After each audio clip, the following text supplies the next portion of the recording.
Well, let's discuss all of the latest as it relates to the riots of the last week or so. Joining me now is the Government Minister, Jim McMahon. A very good morning to you, Minister. Thanks for joining us. Good morning. In one of our earlier reports, we were talking about the expectation of further events today, up to 30 expected. Are you fearful ahead of those?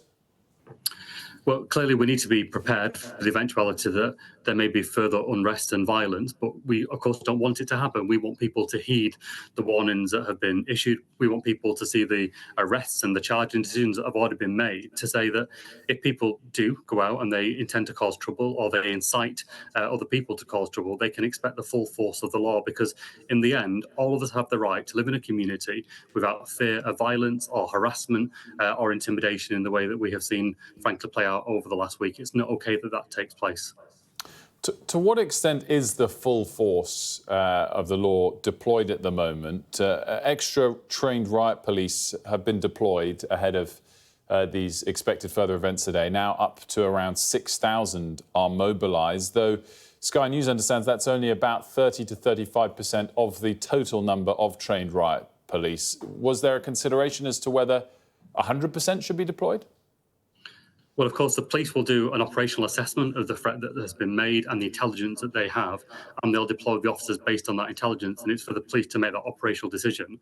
What we have said as a government is that we stand absolutely with our police force, we stand with our prosecutors, and we stand with the courts to make sure that those who do breach, who do go over the line, are dealt with swiftly and efficiently by the system, because in the end, people want to see that justice is delivered by those who seek to disrupt and cause harm. And are you confident that the environment today on streets across the UK is a safe environment? Well, millions of people will be going out there everyday life, going to work, going in the local community, as if, this is a normal day for many people. But there are a tiny minority of people who don't want it to be a normal day, who will want to cause disruption and who will want to cause violence as a way of progressing their argument. There is no legitimate reason to go out there and to cause disruption, to cause violence in the way that we have seen. That is not what people want. The vast majority of British people are going out there everyday business and want peace, and for that to be respected. And we hope that the actions that's already been taken by the police and by the prosecutors and eventually through the court system will be seen, so that people know, once that line is crossed, absolutely people will be dealt with, and they'll be dealt with swiftly. The Director of Public Prosecution, Stephen Parkinson, has told the BBC that they're willing to look at terrorism offences, and indeed that there's at least one instance where that's already happening. What do you make of that? Well, clearly, if the criminal threshold has been met and the prosecutor believes that that test has been met, then it's right that the applicable law is applied. What we want to do is to make sure that, as much as we can do, that fair-minded people who might be inclined to go towards protests as a way of getting a message across see that they are extremists who are involved in this, who want to do nothing else. They don't want to protest. They don't want to articulate a point. They don't want to demonstrate. They want to cause violence, and they want to cause disruption, and they want to cause intimidation. And that is not okay. And we expect, all of us, that the law will be in place to protect us all. And that's exactly what's taking place. Criminal thresholds for the DPP, for the CPS, obviously are very clear, and that's what they'll be focused on.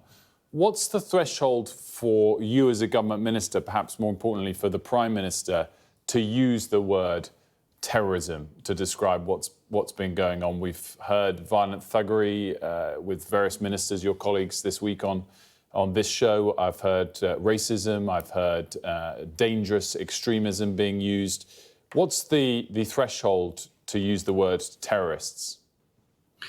Well, of course, there'll be a technical assessment about whether that test has been made, and that'll be based on the evidence, and the intelligence services will make that assessment and give advice to the Prime Minister and government ministers on that basis. It's not for us to form an individual view based on our own perceptions. It's got to be evidence-based, and it's got to be applied against the law of the land. But we need to be really clear that most people in this country want to go about their everyday business today like every other day, in peace and without the fear of intimidation. This tiny minority, and it is such a tiny minority, of people that want to disrupt and cause harm need to be dealt with by the law, and the public expectation is that they'll be dealt with swiftly and appropriately.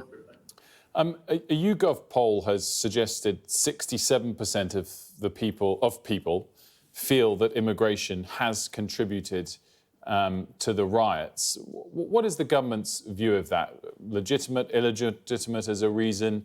Do you think it's a central factor at the moment? As a government and as mainstream politicians, we should always be willing to speak about any difficult issues as they may stand, and we should always view an issue through the perception of people who have a lived experience. And so if people feel in their community that there are concerns, then we should listen to that. But there's a world of difference between having a legitimate concern about whatever issue that might be in politics, and those who seek to exploit an issue, who cause division, who want to ramp up and escalate tensions in a way that is hugely damaging to our country and our democracy. And that's got to go absolutely kind of full force unchecked. The mainstream politicians and the conversations that we need to have are about how do we build cohesion and unity in a country where there are bad actors who want to divide the communities. And that's exactly the conversations that we have on a daily basis. You know, we're all local politicians. We all see the impact on our communities. And as local leaders, we have those conversations. We don't shirk away from that. But the people who are going out and causing violence, I mean, these are people who are literally setting fire to hotels with people inside, who are setting fire to libraries, who are attacking people's businesses that they've worked their lives to build up, who are making people fear even going outside their own homes to go to a place of worship.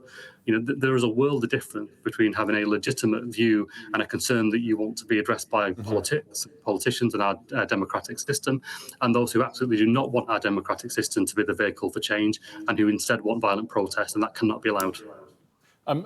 Just finally, Minister, we're talking about junior doctors today on Sky News, and clearly at the moment the BMA has recommended the government's pay off a 22% increase to its members, and we're waiting to see if the members accept it or not. With that in mind, but also more broadly, how close do you think we've come to breaking point with junior doctors where a huge number, rather than just a small minority, decide to pick up their skill set and leave the country for good?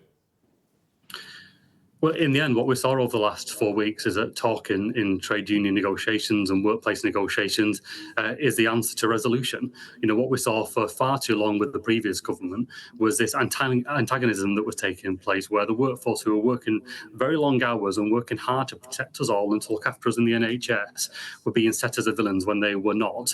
What they were asking for was for the government to meet them halfway and begin to negotiate what a fair settlement was going to be.